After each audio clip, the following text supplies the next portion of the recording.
সংখ্যাযোগ দ্বিতীয় অধ্যায়। শ্রী ভগবান চৌবাদ।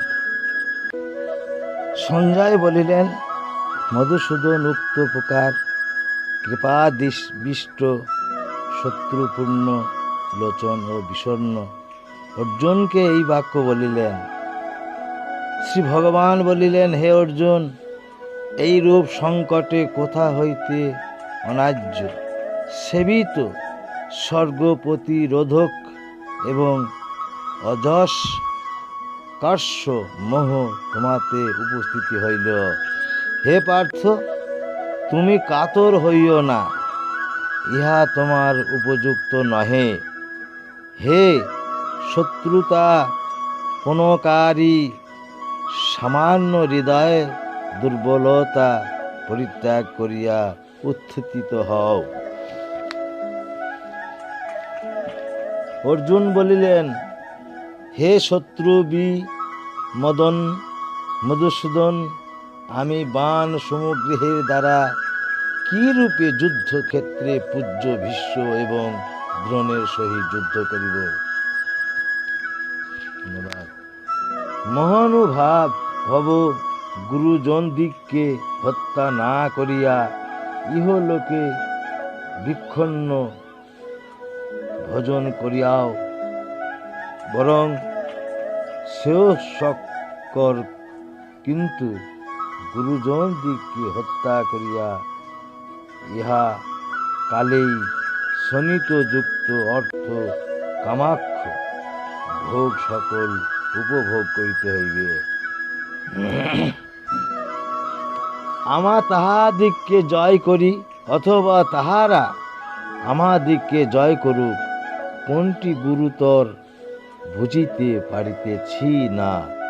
যাহাদিগকে হত্যা করিয়া জীবিত থাকিতে ইচ্ছা করি না, সেই ধৃতরাষ্ট্র পুত্রগণই সম্মুখে রহিয়াছে।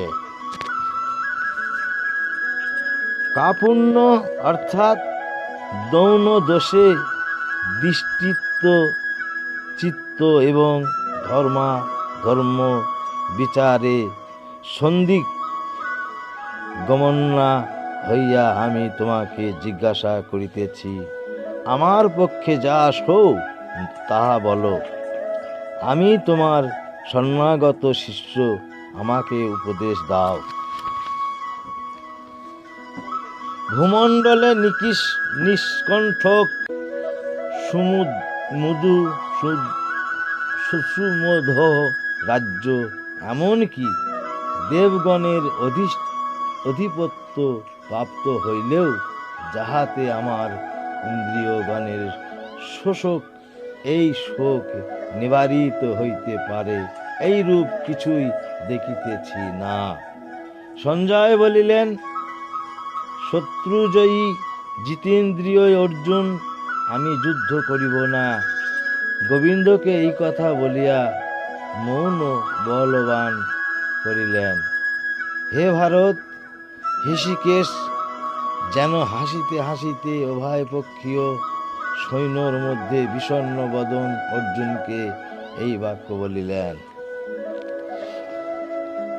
শ্রী ভগবান বলিলেন, যাহাদিকের জন্য শোক করা উচিত নয়, তুমি তাহাদিকের জন্য শোক করিতেছ, অথচ বিজ্ঞের ন্যায় কথা বলিতেছ। পণ্ডিতগণ মৃত বা জীবিতের জন্য অনুশোচনা করেন না। আমি যা পূর্বে কখনো ছিলাম না এমন নয়, সেই রূপ তুমিও যে ছিলে না এমনও নয়, এই নৃপতিগণও ছিলেন না এমনও নয়, আর আমরাও সকলে যে ইহার পর থাকিব না এমনও নয়। হে দেহধারী দিকের এই দেহেই যেরূপ মোকার যৌবন এবং জরা লাভ হইয়া থাকে, সেই রূপ দেহান্তর প্রাপ্তি হইয়া থাকো। অতএব ধীর ব্যক্তি তাহাতে মুগ্ধ হন না। অনুবাদ: হে কুন্তীয়, বিষয়ের সহিত ইন্দ্রগণের সম্ভাতিক শীতস্থ সুখ দুঃখ প্রদ এই সকল উৎপত্তি এবং নাশ বিশিষ্ট অতএব অনিত্য। হে ভারত, এই সকল হর্ষ করো। হে পুরুষ শ্রেষ্ঠ, সুখ ও দুঃখ সমান ভাব বিশিষ্ট যে ধীর মানবকে এই সকলে ব্যতীত না করে, তিনি মুক্তি লাভ করেন। অনিত্য পদার্থের শাস্তিত্ব নাই এবং নিত্য পদার্থের বিনাশ নাই। তত্ত্বদর্শী পণ্ডিতগণ এই দুইটিরই অন্ত দেখিয়াছেন। ধন্যবাদ। যিনি এই সকল শরীর ব্যাপিয়া আছেন তাহাকে অবিনাশক জানিবে। কেহই সেই অব্যয় আত্মার বিনাশ করিতে সমর্থন হয় না। নিত্য অবনাশী এবং অপ্রমের আত্মার এই স্থূল সূক্ষ্ম দেহ সকল বিনাশ বলিয়া উক্ত। অতএব হে ভারত, তুমি যুদ্ধ করো। এই আত্মাকে যে হত্যা মনে করে এবং যে ইহাকে হত মনে করে, তাহার উভয়েই অনিভিক্ষ। এই আত্মা নিজেই হরণ করেন না, অন্য কর্তৃক হত হন না। আত্মা কখনো জন্মগ্রহণ করেন না বা মরেন না, অথবা উৎপন্ন হয়েন নাই এবং ইহাবেন না। ইনি জন্মরহিত, নিত্য, ক্ষয়রহিত ও পরিণাম শূন্য। অতএব শরীরের বিনাশ হইলেও ইনি বিনষ্ট হন না। যিনি ইহাকে অজ, নিত্য, অব্যয় এবং অবিনাশী বলিয়া জানেন, হে পার্থ, সেই পুরুষ কাহাকে কিরূপে বধ করান এবং কাহাকেই বা বধ করেন? মানব যেমন জীর্ণ বস্ত্র সকল পরিত্যাগ করিয়া অপর নতুন বস্ত্র গ্রহণ করে, সেইরূপ জীব জীর্ণ শরীর পরিত্যাগ করিয়া নতুন অন্য শরীর ধারণ করে। শাস্ত্র সকল এই আত্মাকে ছেদন করিতে পারে না। অগ্নি ইহাকে দগ্ধ করিতে পারে না, জল ইহাকে ভেজাইতে পারে না এবং বায়ু ইহাকে শুষ্ক করিতে পারে না। এই আত্মা আচ্ছেদ, অদ্যাহ, আকদ্যহ ও অশেষ্য। ইনি নিত্য, সর্বগায়িনী, স্থির স্বভাব, অচল এবং সনাতন। ইনি অব্যক্ত, ইনি অচিন্ত এবং ইনি অবিকার্য বলিয়া কথিত হন। অতএব ইহাকে এইরূপ জানিয়া অনুশোচনা করিতে পারো না। আর যদি ইহাকে সর্বদা জাত অথবা সর্বদা মৃত মনে করো, তথাপি হে মহাবাহ, তুমি ইহার নিমিত্ত শোক করিতে পারো না। জন্মগ্রহণকারীর মৃত্যু নিশ্চয়ই, মৃতের জন্ম নিশ্চয়ই। অতএব এই অপরিহি হাস্য বিষয়ে তুমি শোক করিতে পারো না। হে ভারত, ভূতগণ আদিতিতে অব্যক্ত, মধ্যে ব্যক্ত এবং নির্ধনেও অব্যক্ত। অতএব সেই বিষয়ে আবার বিলাপ কর কি? এই আত্মাকে কেহ আচার্যবৎ দর্শন করেন, কেহ ইহাকে আচার্যবৎ বলেন, অন্য কেহ ইহাকে আচার্যবৎ শ্রবণ করেন, আর শ্রবণ করাই ইহাকে কেহ জানেন না। হে ভারত, নিত্য এবং অবদ্ধ এই আত্মা সকলের দেহতেই আছেন। অতএব ভূত সকলের জন্য তুমি শোক করিতে পারো না। তথাপিও স্বধর্মের প্রতি দৃষ্টি করিয়াও তুমি কম্পিত হইতে পারো না, কারণ ধর্মযুদ্ধ হইতে ক্ষত্রিয়ের অন্য কিছুই শ্রেষ্ঠ নয়। হে পার্থ, এই যুদ্ধ আপনা হইতেই আগত হইয়া স্বর্গের মুক্তদ্বার স্বরূপ এই প্রকার যুদ্ধ সুখী ক্ষত্রিয়গণ লাভ করিয়া থাকে। যদি তুমি এই ধর্মযুদ্ধ না করো, তা হইলে নিজ ধর্ম এবং কীর্তি পরিত্যাগ করিয়া পাপভাগী হইবে, আর লোক সকল তোমার অক্ষয় আকীর্তি ঘোষণা করিবে। মানি ব্যক্তির অযশ মৃত্যু হইতে অধিক। মহারথগণ মনে করিবেন তুমি ভীত হইয়া যুদ্ধ হইতে নির্বৃত্ত হইলে, যাহাদিকের নিকট তুমি শশান্বিত ছিলে তাহাদিকের নিকট ইহাতেই লঘুতা প্রাপ্ত হইবে।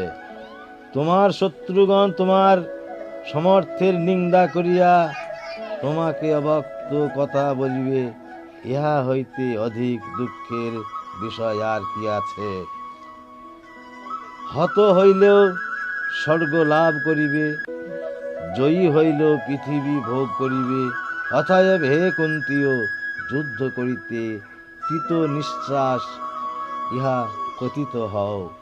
সুখ দুঃখ লাভালাভ এবং জয় পরাজয়ে তুল্য জ্ঞান করিয়া যুদ্ধার্থ প্রস্তাত্ত হও, তাহা হইলে তুমি পাপভাগী হইবে না। হে পার্থ, এই তোমাকে সাংখ্য জ্ঞান বলিলাম এবং বুদ্ধিযোগ ইহা বলিব, শ্রবণ করো। যে জ্ঞান প্রাপ্ত হইলে তুমি কর্মবন্ধন মোচন করিবে। এই নিষ্কাম কর্মযোগে পরমভের নাশ নাই, বিঘ্ন নাই। এই ধর্মের অল্প মাত্রা মহাভয় হইতে ত্রাণ করিতে সমর্থ হও। হে কুরুনন্দন, ইহাতে ভগবত অর্চনারূপ নিষ্কাম কর্ম দ্বারা নিশ্চিতই উদ্ধার হইবা। এইরূপ নিশ্চিন্তা বুদ্ধি হইয়া থাকে, কিন্তু কর্মীগণের বুদ্ধি বহু সংখ্যাযুক্ত ও অনন্ত।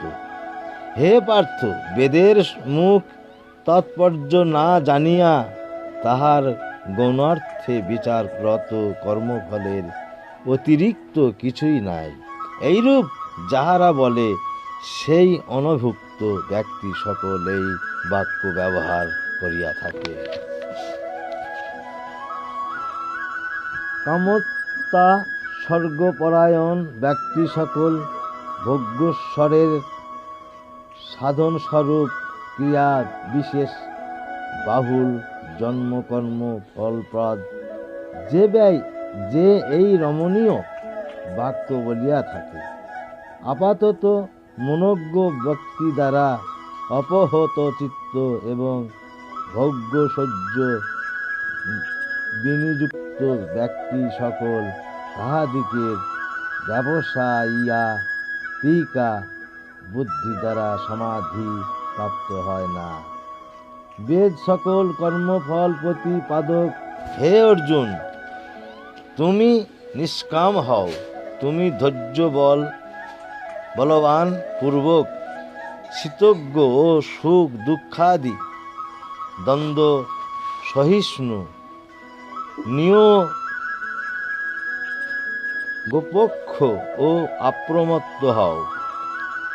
বিস্মিত্র জলাশয়ে যেরূপ স্নান প্রাণাদি ক্রিয়া সম্পন্ন হইয়া থাকে, ক্ষুদ্র জলাশয়েও তদ্রূপ হয়। সেইরূপ সমস্ত বেদে ব্রহ্মনিষ্ঠ বেদজ্ঞের যেরূপ সিদ্ধি লাভ হইয়া থাকে, স্থির শাসক সখার আশ্রয়ও সেইরূপ হয়। কর্মে তোমার অধিকার, তার ফলে তোমার অধিকার নাই। তুমি কর্মফলের হেতু ইহাই না, এবং সকাম কর্মে যেন তোমার আসক্তি না হয়। হে ধনঞ্জয়, তুমি সঙ্গ ত্যাগ পূর্বক সিদ্ধি এবং অসিদ্ধিকে সমান ভাবিয়া যজ্ঞস্থ হইয়া কর্ম করো। সমতাকেই যোগ বলা হয়। হে ধনঞ্জয়, কাম্য কর্ম জ্ঞান যোগ হইতে নিতান্ত অপকষ্ট জ্ঞান যোগীকেই আশ্রয় করো। ফলার্থীগণ কুপন অর্থাৎ দিন বুদ্ধিযুক্ত ব্যক্তি ইহাকে সুকৃত এবং দুষ্কৃত উভয়কেই ত্যাগ করেন। অতএব তুমি কর্মযোগের জন্য যত্নবান হও। কর্মানুষ্ঠানের কৌশলী যোগ বুদ্ধিযুক্ত জ্ঞানীগণ কর্মজনিত ফল ত্যাগ করিয়া জন্মবন্ধন হইতে মুক্ত হইয়া অনাময় পদ প্রাপ্ত হয়েন। যখন তোমার বুদ্ধি জ্ঞান অজ্ঞান গমন হইতে উত্তীর্ণ হইবে, তখন তুমি শত্রু ও শ্রোতাব্য বিষয়ে নির্বোধ প্রাপ্ত হইবে। যখন তোমার শ্রুতি দ্বারা সংসিদ্ধ বুদ্ধি অচল হইয়া মন স্থিরভাবে অবস্থান করিবে, তখন তুমি যোগ লাভ করিবে। অর্জুন বলিলেন, হে কেশব, সমাধি স্থিতপ্রজ্ঞ ব্যক্তির লক্ষণ কি? তিনি কি বললেন? কিরূপে অবস্থান করেন? কিরূপে বা চলেন? শ্রী ভগবান বলিলেন, হে পার্থ, যখন যোগী মনোগত সকল কামনা পরিত্যাগ করেন, আত্মাতে আপনি তুষ্ট হয়েন, তখন তাহাকে স্থিতপ্রজ্ঞ বলা যায়। দুঃখ অক্ষুব্ধ চিত্ত এইদিকে আরে যিনি ইহাকে অজ নিত্য অব্যয় এবং অবিনাশী বলিয়া জানেন, হে পার্থ, সেই পুরুষ কাহাকে কিরূপে বধ করান এবং কাহাকেই বা বধ করেন? মানব যেমন জীর্ণ বস্ত্র সকল পরিত্যাগ করিয়া অপর নতুন বস্ত্র গ্রহণ করে, সেইরূপ জীব জীর্ণ শরীর পরিত্যাগ করিয়া নতুন অন্য শরীর ধারণ করে। শাস্ত্র সকল এই আত্মাকে ছেদন করিতে পারে না। অগ্নি ইহাকে দগ্ধ করিতে পারে না, জল ইহাকে ভেজাইতে পারে না এবং বায়ু ইহাকে শুষ্ক করিতে পারে না। এই আত্মা আচ্ছেদ, অদ্যাহ, আকদ্যহ ও অশেষ্য, ইনি নিত্য, সর্বগায়িনী, স্থির স্বভাব, অচল এবং সনাতন। ইনি অব্যক্ত, ইনি অচিন্ত এবং ইনি অবিকার্য বলিয়া কথিত হন।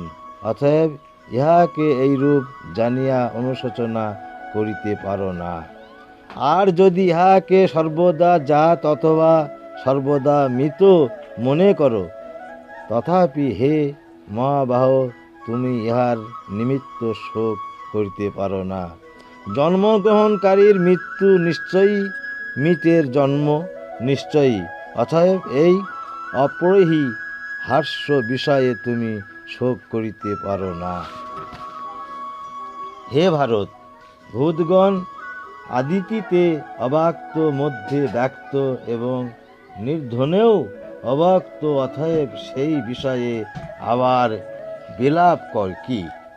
এই আত্মাকে কেহ আচার্যবৎ দর্শন করেন, কেহ ইহাকে আচার্যবৎ বলেন, অন্য কেহ ইহাকে আচার্যবৎ শ্রবণ করেন, আর শ্রবণ করাই ইহাকে কেহ জানেন না। হে ভারত, নিত্য এবং অবদ্ধ এই আত্মা সকলের দেহতেই আছেন। অতএব ভূত সকলের জন্য তুমি শোক করিতে পারো না। তথাপিও স্বধর্মের প্রতি দৃষ্টি করিয়াও তুমি কম্পিত হইতে পারো না, কারণ ধর্মযুদ্ধ হইতে ক্ষত্রিয়ের অন্য কিছুই শ্রেষ্ঠ নয়। হে পার্থ, এই যুদ্ধ আপনা হইতেই আগত হইয়া স্বর্গের মুক্তদ্বার স্বরূপ। এই প্রকার যুদ্ধ সুখী ক্ষত্রিয়গণ লাভ করিয়া থাকে। যদি তুমি এই ধর্মযুদ্ধ না করো, তা হইলে নিজ ধর্ম এবং কীর্তি পরিত্যাগ করিয়া পাপভাগী হইবে। আর লোক সকল তোমার অক্ষয় আকীর্তি ঘোষণা করিবে। মানি ব্যক্তির অযশ মৃত্যু হইতে অধিক।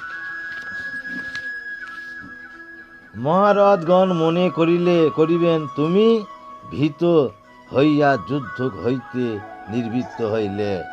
যাহাদিকের নিকট তুমি শশান্বিত ছিলে, তাহাদিকের নিকট ইহাতেই লঘুতা প্রাপ্ত হইবে। তোমার শত্রুগণ তোমার সমর্থের নিন্দা করিয়া তোমাকে অবক্ত কথা বলিবে। ইহা হইতে অধিক দুঃখের বিষয় আর কি আছে? হত হইলেও স্বর্গ লাভ করিবে, জয়ী হইলেও পৃথিবী ভোগ করিবে। অতএব হে কুন্তীয়, যুদ্ধ করিতে কৃত নিশ্বাস ইহা কথিত হও। সুখ দুঃখ লাভালাভ এবং জয় পরাজয়ে তুল্য জ্ঞান করিয়া যুদ্ধার্থ প্রস্তাত্ত হও। তাহা হইলে তুমি পাপভাগী হইবে না। হে পার্থ, এই তোমাকে সাংখ্য জ্ঞান বলিলাম এবং বুদ্ধিযোগ ইহা বলিব, শ্রবণ করো। যে জ্ঞান প্রাপ্ত হইলে তুমি কর্মবন্ধন মোচন করিবে। এই নিষ্কাম কর্মযোগে পরম্ভের নাশ নাই, বিঘ্ন নাই। এই ধর্মের অল্প মাত্রা মহাভয় হইতে ত্রাণ করিতে সমর্থ হও। হে কুরুনন্দন, ইহাতে ভগবত অর্চনারূপ নিষ্কাম কর্ম দ্বারা নিশ্চিতই উদ্ধার হইবা। এইরূপ নিশ্চিন্তা বুদ্ধি হইয়া থাকে, কিন্তু কর্মীগণের বুদ্ধি বহু সংখ্যাযুক্ত ও অনন্ত। হে পার্থ, বেদের মুখ তাৎপর্য না জানিয়া তাহার গৌণার্থে বিচাররত কর্মফলের অতিরিক্ত কিছুই নাই। এইরূপ যাহারা বলে, সেই অনভুক্ত ব্যক্তি সকল এই বাক্য ব্যবহার করিয়া থাকে। কামত্তা স্বর্গপরায়ণ ব্যক্তি সকল ভোগ্যশ্বরের সাধনস্বরূপ ক্রিয়া বিশেষ বাহুল জন্মকর্ম ফলপ্রদ যে এই রমণীয় বাক্য বলিয়া থাকে। আপাতত মনোজ্ঞ ব্যক্তি দ্বারা অপহত চিত্ত এবং ভোগ্যসহ্য বিনিযুক্ত ব্যক্তি সকল তাহাদিকের ব্যবসায়িকা বুদ্ধি দ্বারা সমাধি প্রাপ্ত হয় না। বেদ সকল কর্মফল প্রতিপাদক। হে অর্জুন, তুমি নিষ্কাম হও। তুমি ধৈর্য বলবান পূর্বক শীতজ্ঞ ও সুখ দুঃখাদি দ্বন্দ্ব সহিষ্ণু গোপক্ষ ও আপ্রমত্ত হও। বিস্মিত্র জলাশয়ে যেরূপ স্নান প্রাণাদি ক্রিয়া সম্পন্ন হইয়া থাকে, ক্ষুদ্র জলাশয়েও তদ্রূপ হয়। সেইরূপ সমস্ত বেদে ব্রহ্মনিষ্ঠ বেদজ্ঞের যেরূপ সিদ্ধি লাভ হইয়া থাকে, স্থির শাসক সখার আশ্রয়ও সেইরূপ হয়। কর্মে তোমার অধিকার, তার ফলে তোমার অধিকার নাই। তুমি কর্মফলের হেতু ইহাই না, এবং সকাম কর্মে যেন তোমার আসক্তি না হয়। হে ধনঞ্জয়, তুমি সঙ্গ ত্যাগ পূর্বক সিদ্ধি এবং অসিদ্ধিকে সমান ভাবিয়া যোগ্যস্থ হইয়া কর্ম করো। সমতাকেই যোগ বলা হয়। হে ধনঞ্জয়, কাম্য কর্ম জ্ঞান যোগ হইতে নিতান্ত অপকষ্ট জ্ঞান যোগীকেই আশ্রয় করো। ফলার্থীগণ কুপন অর্থাৎ দিন বুদ্ধিযুক্ত ব্যক্তি ইহাকে সুকৃত এবং দুষ্কৃত উভয়কেই ত্যাগ করেন। অতএব তুমি কর্মযোগের জন্য যত্নবান হও। কর্মানুষ্ঠানের কৌশলী যোগ বুদ্ধিযুক্ত জ্ঞানীগণ কর্মজনিত ফল ত্যাগ করিয়া জন্মবন্ধন হইতে মুক্ত হইয়া অনাময় পদ প্রাপ্ত হয়েন। যখন তোমার বুদ্ধি জ্ঞান অজ্ঞান গমন হইতে উত্তীর্ণ হইবে, তখন তুমি শত্রু ও শ্রোতাব্য বিষয়ে নির্বোধ প্রাপ্ত হইবে। যখন তোমার শ্রুতি দ্বারা সংসিদ্ধ বুদ্ধি অচল হইয়া মন স্থিরভাবে অবস্থান করিবে, তখন তুমি যোগ লাভ করিবে। অর্জুন বলিলেন, হে কেশব, সমাধি স্থিতপ্রজ্ঞ ব্যক্তির লক্ষণ কি? তিনি কি বললেন? কিরূপে অবস্থান করেন? কিরূপে বা চলেন? শ্রী ভগবান বলিলেন, হে পার্থ, যখন যোগী মনোগত সকল কামনা পরিত্যাগ করেন, আত্মাতে আপনি তুষ্ট হেন, তখন তাহাকে স্থিতপ্রজ্ঞ বলা যায়। দুঃখ অক্ষুব্ধ চিত্ত এইদিকে আরে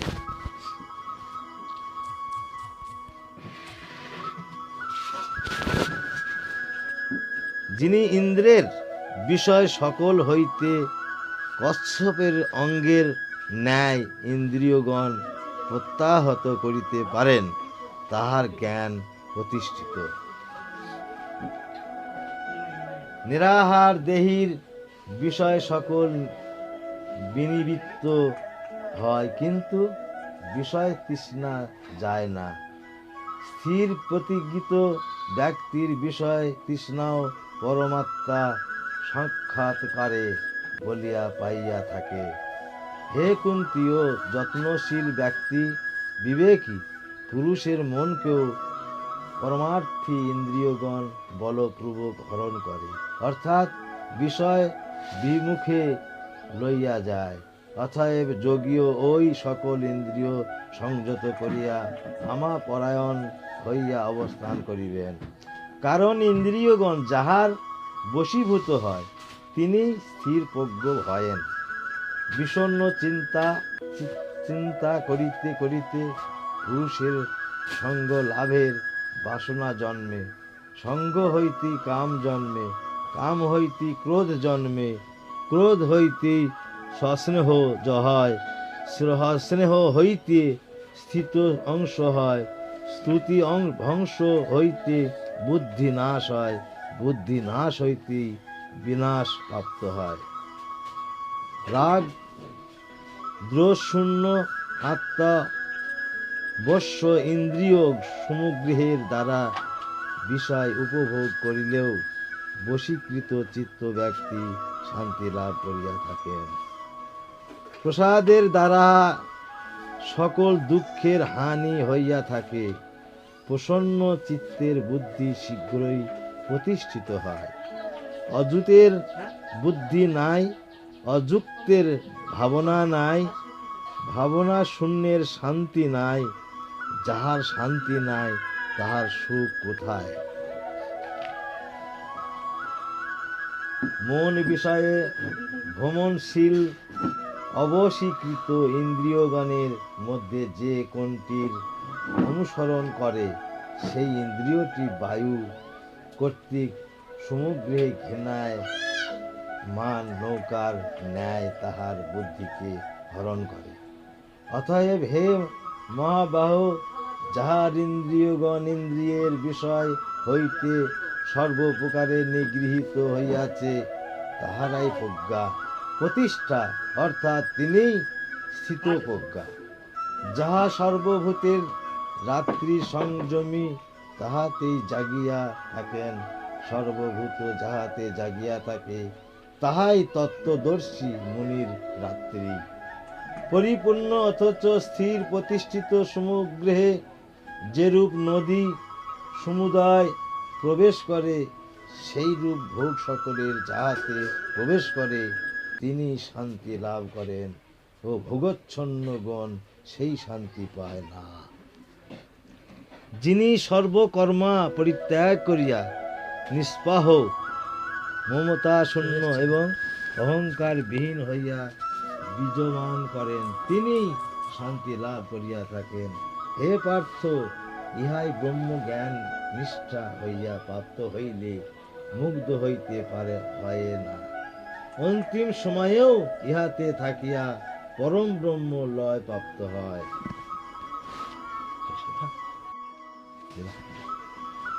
ধরাদেবী বলিলেন, হে ভগবান পরমেশ্বর, হে প্রভু, প্রহরবদ্ধ কর্মের ফলভোগীকারী মানবের কিরূপে অচলা ভক্তি হয়, আমাকে দয়া করিয়া বলুন। শ্রী বিষ্ণু বলিলেন, প্রকারান্তের ভোগকারী সর্বদা গীতা পাঠে নিযুক্ত থাকিলে ইহলোক মুক্ত এবং সুখী হন। কোনো কর্মে তিনি কখনো লিপ্ত হন না। জল যেমন পদ্মপত্রকে শুক্তি করতে পারে না, সেইরূপ যিনি গীতার ধ্যান করেন তাহাকে মহাপাপ এবং অতিপাপ সকল কখনো স্পর্শ করতে পারে না। যেই স্থানে গীতা গ্রন্থ থাকে এবং যে স্থানে গীতা পাঠ হয়, সেই স্থানে পায়াগী সকল তীর্থ বর্তমান থাকে। যে স্থানে গীতা পাঠও হয়, সেই স্থানে সমস্ত দেবতা, ঋষি, যোগী, সর্প প্রভৃতি এবং নারদ, উদ্ধব এবং পর্ষদগণের সহিত গোপাল ও গোপিকাগণ আসিয়া উপস্থিতি হন। হে ধরা দেবী, যেই স্থানে গীতার আলোচনা এবং পঠন পাঠন ও শ্রবণ হয়, সেই স্থানে আমি সর্বদা নিঃসন্দেহে নিবাস করিয়া থাকি।